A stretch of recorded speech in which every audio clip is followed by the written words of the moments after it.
आज हम बात करने वाले हैं एक ऐसे कॉन्फ्लिक्ट के बारे में जो साउथ एशिया के जियोपॉलिटिक्स को डीपली अफेक्ट करता है और वो है बलूचिस्तान की इंसर्जेंसी। इस वीडियो में हम डिटेल में समझेंगे बलूच लिबरेशन फ्रंट के recent operation operation dawn, Pakistan के इंटरनल चैलेंजेस, सीपैक पर इसका इम्पैक्ट और कैसे ये इशू इंडिया, चाइना, ईरान और अफगानिस्तान जैसे कंट्रीज के लिए भी स्ट्रेटेजिकली इंपॉर्टेंट है। बलूचिस्तान जो है वो पाकिस्तान का सबसे बड़ा और रिसोर्स रिच प्रोविंस है। यहाँ पर कॉपर, गोल्ड, गैस और कोल के मैसिव रिजर्व्स हैं। लेकिन आयरनी ये है कि ये रीजन पाकिस्तान के सबसे अंडर डेवलप्ड और निगलेक्टेड एरियाज में आता है और इसी एक्सप्लॉयटेशन और पॉलिटिकल मार्जिनलाइजेशन के अगेंस्ट कई सालों से बलोच नेशनलिस्ट ग्रुप रेजिस्टेंस करते आए हैं। इनमें सबसे एक्टिव ग्रुप है बलोच लिबरेशन फ्रंट या BLF। अब BLF का ओरिजिन 1960s का है, जब बलोच नेशनलिज्म वेव सर्च में आया था। उस वक्त के लीडर थे मीर जुमा खान। हालांकि ऑर्गेनाइजेशन कुछ टाइम के लिए इनएक्टिव हो गया था, लेकिन 2004 में डॉक्टर अल्लाह नजर बलोच की लीडरशिप में इसका रिवाइवल हुआ। BLF का गोल है complete independence of Baloch from Pakistan. ये religious extremism, Pakistani military control and Chinese economic projects को अपोज करते हैं और इसके टैक्टिक्स है guerrilla warfare, IED, sniper attacks, sabotage of telecom and energy infrastructure.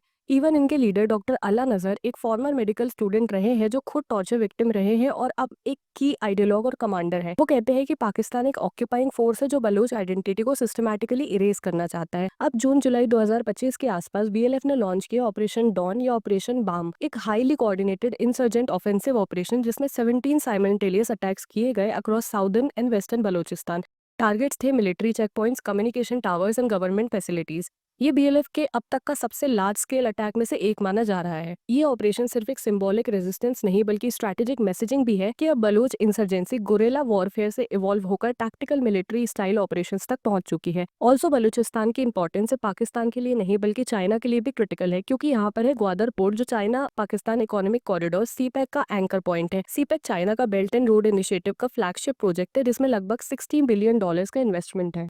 लेकिन इंसर्जेंसी की वजह से CPEC प्रोजेक्ट बार बार टारगेट बन रहा है as Chinese workers, supply lines और टेलीकॉम इंफ्रास्ट्रक्चर को डिसरप्ट किया जा रहा है। BLF के नजरिए में CPEC एक नियो कॉलोनियल एक्सप्लॉयटेशन है जहां लोकल बलोच पॉपुलेशन को बाईपास करके एक्सटर्नल फोर्सेस फायदा उठा रहे हैं। अब पाकिस्तान की तरफ से BLF के किसी भी ऑपरेशन का हमेशा से जवाब military operation, air strike, drone surveillance और इंटेलिजेंस क्रैकडाउन्स के फॉर्म में आता है। लेकिन इसके साथ साथ ह्यूमन राइट वायलेशंस जैसे इन्फोर्स्ड डिसअपीयरेंसेस, सेंसरशिप और सिविलियन सप्रेशन भी रिपोर्ट किए गए हैं। इस साइकिल ऑफ रिप्रेशन से रिसेंटमेंट और बढ़ जाती है और इंसर्जेंसी को और ज्यादा लोकल सपोर्ट मिलता है और इसीलिए ये एक सेल्फ सस्टेनिंग कॉन्फ्लिक्ट बन गया है। इवन पाकिस्तान तो अक्सर इंडिया पर बलोच मिलिटेंट्स को सपोर्ट करने का आरोप लगाता है, स्पेशली डिप्लोमेटिक फोरम्स में, लेकिन इंडिया ऑफिशियली इन अक्यूजेशंस को डिनाई करता है। बट पैरेलल में ह्यूमन राइट वायलेशन इन बलोचिस्तान पे कंसर्न भी एक्सप्रेस करता है। ऑल्सो कुछ एनालिस्ट का मानना है कि इंडिया अपनी ग्रोइंग ग्लोबल क्लाउड का यूज करके बलोचिस्तान को UN लेवल पर रेस कर सकता है, possibly as a disputed territory. लेकिन अभी तक इंडिया ने इस इशू पर लिमिटेड एंगेजमेंट रखा है, शायद इसलिए भी क्योंकि रीजनल टेंशन, स्पेशली ईरान के साथ डेवलपिंग सिचुएशन किसी और डायरेक्शन में जा रही है। इस पूरे इंसिडेंट के कारण एक थ्योरी सामने आती है जिसका नाम है द ब्लड बॉर्डर्स थ्योरी। इस थ्योरी के मुताबिक lasting peace in middle east and south Asia तभी पॉसिबल होगा जब borders ethnic and cultural lines के बेसिस पे रीड्रॉ किए जाएंगे। और इसके सपोर्टर्स कहते हैं कि पाकिस्तान जैसे स्टेट्स में इंटरनल फ्रैक्चर्स जैसे बलोचिस्तान नेचुरली अलग होना चाहिए ताकि जेन्युइन ऑटोनॉमी या इंडिपेंडेंस मिले। ये थ्योरी कंट्रोवर्शियल है, लेकिन BLF जैसे मूवमेंट्स इनडायरेक्टली इसी ट्रेंड को रिफ्लेक्ट करते हैं।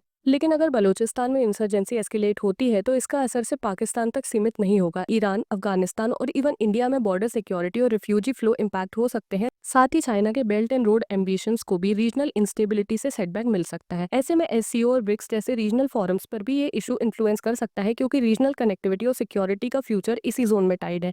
अब इसका फ्यूचर पाथ ये हो सकता है कि BLF के एक्शंस और पाकिस्तान की रिस्पॉन्स साइकिल अगर ऐसे ही कंटिन्यू हुई तो लॉन्ग टर्म इंसर्जेंसी की पॉसिबिलिटी स्ट्रांग है। अगर इंडिया डिप्लोमेटिकली असर्टिव होता है तो इंटरनेशनल प्रेशर पाकिस्तान पे बन सकता है, लेकिन इसके लिए रीजनल कोऑर्डिनेशन और स्ट्रैटेजिक टाइमिंग जरूरी होगी। और अगर चाइना ने सिक्योरिटी गारंटीज के लिए पाकिस्तान पर ज्यादा प्रेशर डाला तो CPEC के मिलिटराइजेशन के चांसेस बढ़ सकते हैं। बलूचिस्तान का इशू एक कॉम्प्लेक्स मैश है जहाँ local resentment, international economics, strategic geography और रीजनल पावर पॉलिटिक्स सब इंटरैक्ट करते हैं। ये सिर्फ पाकिस्तान का इंटरनल मैटर नहीं रहा, ये साउथ एशिया के स्टेबिलिटी और फ्यूचर का एक की टेस्ट बन चुका है।